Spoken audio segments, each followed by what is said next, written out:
जय श्री राम। हमारे जीवन में बहुत बार ऐसा वक्त आता है जब लगता है कि सारे काम रुक गए हैं, हर तरफ नकारात्मक शक्ति फैल गई है। तब सुंदरकांड का पाठ करने से सारे काम धीरे धीरे बनने लगते हैं, सारे द्वार धीरे धीरे खुलने लगते हैं। तो चलिए आगे का पाठ शुरू करते हैं। श्री गणेशाय नमः। सुनत बचन पद गई समुझायसी, प्रभु प्रताप बल सुच सुनायसी। निसिन अनन मिले सुनु सुकुमारी, अस कही सो निज भवन सधारी। सीता जी के वचन सुनकर त्रिष्टा ने चरण पकड़कर उन्हें समझाया और प्रभु का प्रताप और बल सुयश सुनाया। उसने कहा, हे सुकुमारी सुनो, रात्रि के समय आग नहीं मिलेगी। ऐसा कहकर वो अपने घर चली गई। कर सीता वृद्धि भाव प्रतिकूला, मिले न पावक मिटई न सूला। देखिए प्रगट गगन अनवारा, अवनि न आवत एक उतारा।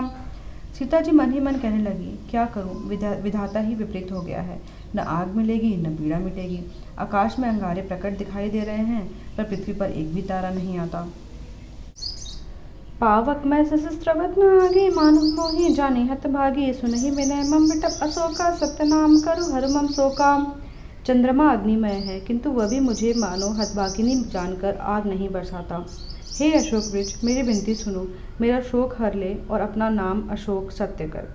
नूतन किसले अनल समाना, देहि अग्नि जन करहि निदाना। देखि परम बिरहा कुल सीता, सोचन कपि कलप संबीता। तेरे नए नए कोमल पत्ते अग्नि के समान हैं। अग्नि दे, विरह रोग को अंत मत कर, अर्थात विरह रोग को बढ़ाकर सीमा तक न पहुंचा। सीता जी को विरह से परम व्याकुल देखकर वह क्षण हनुमान जी को कलप के समान बीता।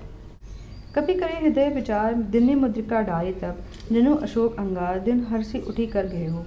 तब हनुमान जी ने हृदय में विचार कर सीता जी के सामने अंगूठी डाल दी, मानो अशोक ने अंगारा दे दिया है। यह समझकर सीता जी ने हर्षित होकर उठकर उसे हाथ में ले लिया। तब देखी मुद्रिका मनोहर, राम नाम अंकित अति सुंदर। चकित चितव मुद्री पहचानी, हर्ष विषाद हृदय अकुलानी।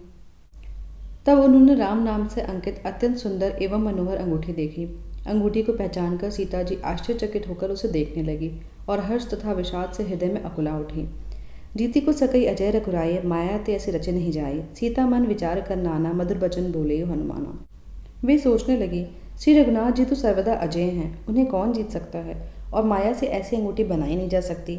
सीता जी मन में अनेक प्रकार के विचार कर रही थी। इसी समय हनुमान जी मधुर वचन बोले, रामचंद्र गुण बढ़ने लागा, सुनते सीता कर दुख भागा। लागे सुनाए श्रवण मन लाई, यादे होते सब कथा सुनाए। वे श्री रामचंद्र जी के गुणों का वर्णन करने लगे, जिनके सुनते ही सीता जी का दुख भाग गया। वे कान और मन लगाकर उससे सुनने लगी। हनुमान जी ने आदि से लेकर अब तक की सारी कथा कह सुनाई। शरणा में जय कथा सुनाही, कहीं सो प्रकट हो देखें भाई। तब हनुमान निकट चले गए हो, फिर बैठे मन विस्मय भयो। सीता जी बोली, जिसने कानों के लिए अमृत रूप यह सुंदर कथा कही है, वह हे भाई प्रकट क्यों नहीं होता। तब हनुमान जी पास चले गए। उन्हें देखकर सीता जी फिरकर मुख फेर कर बैठ गए। उनके मन में आश्चर्य हुआ। रामदूत में मातु जानकी, सत्य सपथ करुणा निधान की। यह मुद्रिका मातु में आने, दिन ही राम तुम कह सहदानी। हनुमान जी ने कहा, हे माता जानकी, मैं राम जी का दूत हूँ, करुणा निधान की सच्ची शपथ करता हूँ। हे माता, यह अंगूठी मैं ही लाया हूँ। श्री राम जी ने मुझे आपके लिए यह सहदानी दी है। नर बानर ही संग कहो कैसे, कही कथा भई संगति जैसे। सीता जी ने पूछा, नर और बानर का संग कैसे हुआ। तब हनुमान जी ने जैसे संग हुआ वह सब कथा कही। कपि के वचन सुप्रेम सुनि, उपजा मन विश्वास। जाना मन क्रम वचन, यह कृपा सिंधु कर दास। हनुमान जी के प्रेम वक्त वचन सुनकर सीता जी के मन में विश्वास उत्पन्न हो गया। उन्होंने जान लिया कि यह मन वचन और कर्म से कृपा सागर श्री रघुनाथ जी का दास है। हरिजन जानी प्रतीति गाड़ी, सजल नयन पुल कावली बाड़ी। बूढ़त बिराजल दी हनुमाना, बेहुतात्मो कहु जल जाना। भगवान का जन सेवक जानकर अत्यंत गाढ़ी प्रीति हुई, नेत्रों में जल भर आया और शरीर अत्यंत पुलकित हो गया। सीता जी ने कहा, हे तात हनुमान, बिरह सागर में डूबती हुई मुझको तुम जहाज जैसे हो। अब कहो कुशल जाऊं बलिहारी, अनुज सहित सुख भवन करारी। कोमल चित कृपाल रघुराई, कपि के हेतु धरि निठुराई। मैं बलिहारी जाती हूँ, अब छोटे भाई लक्ष्मण सहित खर के शत्रु सुखधाम प्रभु का कुशल मंगल कहो। श्री रघुनाथ जी तो कोमल हृदय और कृपालु हैं, फिर हे हनुमान, उन्होंने किस प्रकार यह निष्ठुरता धारण कर ली है। सहज बानी सेवक सुखदायक, कबहु सुरति करत रखनायक। कबहु नयन मम शीतल ताता, होई निरिख श्याम मृदु गाता। सेवक को सुख देना उनकी स्वाभाविक बान है। वे श्री रघुनाथ जी क्या कभी मुझे याद करते हैं। हे तात, क्या कभी उनके कोमल सांवले अंगों को देखकर मेरे नेत्र शीतल होंगे। बचनुन आओ नयन भरे बारे, अहनाथ और निपट बिसारे, देखी परम बरहाकुल सीता, बोला कपि मृदु वचन विनीता।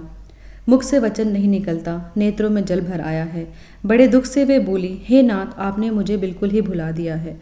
सीता जी को विरह से परम व्याकुल देखकर हनुमान जी कोमल और विनीत वचन बोले। मातु कुशल प्रभु अनर्थ समेता, तब दुखी सुकृपा निकेता, जनी जननी मान्हि जे उना, तुम ते प्रेमो राम के दुना। हे माता, सुंदर कृपा के धाम प्रभु भाई लक्ष्मण सहित कुशल हैं, परंतु आपके दुख से दुखी हैं। हे माता, मन में ग्लानि न मानिए, श्री रामचंद्र जी के हृदय में आपसे दूना प्रेम है। रघुपति कर संदेशु अब सुनी जननी धरि धीर, अस कही कपि गदगद भयो भरे बेलोचन नीर। हे माता, अब धीरज रखकर श्री रघुनाथ जी का संदेश सुनिए। ऐसा कहकर हनुमान जी प्रेम से गदगद हो गए। उनके नेत्रों में प्रेम आंसू जल भर आया। कहियो राम वियोग तब सीता, मोह कहु सकल भय विपरीता, न तरो किसलय मनो किसानु, काल निशा सब निशि भानु। हनुमान जी बोले, श्री रामचंद्र जी ने कहा है कि हे सीते, तुम्हारे वियोग में मेरे लिए सभी पदार्थ प्रतिकूल हो गए हैं। वृक्षों के नए नए कोमल पत्ते मानो अग्नि के समान, रात्रि काल रात्रि के समान, और चंद्रमा सूर्य के समान हो गया है। कुबल विपिन कुन बन सरीसा, बारित तपल तेल जनु बरीसा, जे हित रहे करत तेई पेरा, उरक श्वास सम त्रिवित समीरा। और कमलों के वन भालों के वन के समान हो गए हैं। मेघ मानो खौलता हुआ तेल बरसाते हैं। जो हित करने वाले थे वे अब पीड़ा देने लगे हैं। त्रिविध वायु सांप के श्वास के समान हो गई है। कहु ते कछु दुख घटी होई, काहि कहो यह जान न कोई, तत्व प्रेम कर मम अरुतोरा, जानत प्रिया एक मन मोरा। मन का दुख कह डालने से कुछ घट जाता है, परंतु कहूँ किससे, यह दुख कोई जानता ही नहीं। हे प्रिय, मेरे और तेरे प्रेम का तत्व एक मेरा मन ही जानता है। सो मनु सदा रहत तोय पाही, जानु प्रीति रसु एतने माही, प्रभु संदेश सुनत वैदेही, मगन प्रेम तन सुधि नहीं तेहि। और वह मन सदा तेरे पास ही रहता है, बस मेरे प्रेम का सार इतने से ही समझ ले। प्रभु का संदेश सुनते ही जानकी जी प्रेम में मग्न हो गई, उन्हें शरीर की सुध न रही। कह कपि हृदय धीर धरु माता, सुमरि राम सेवक सुखदाता, उर आनहि रघुपति प्रभुताई, सुनि मम वचन तजऊ कदराई। हनुमान जी ने कहा, हे माता, हृदय में धैर्य धारण करो और सेवकों को सुख देने वाले श्री राम जी का स्मरण करो। श्री रघुनाथ जी की प्रभुता तो हृदय में लाओ और मेरे वचन को सुनकर कायरता छोड़ दो। निश्चय निकर पतंग सम रघुपति बाण किसानो, जननी हृदय धीर धरो, जरे निशाचर जानो। राक्षसों के समूह पतंगों के समान और श्री रघुनाथ जी के बाण अग्नि के समान हैं। हे माता, हृदय में धैर्य धारण करो और राक्षसों को जला ही समझो।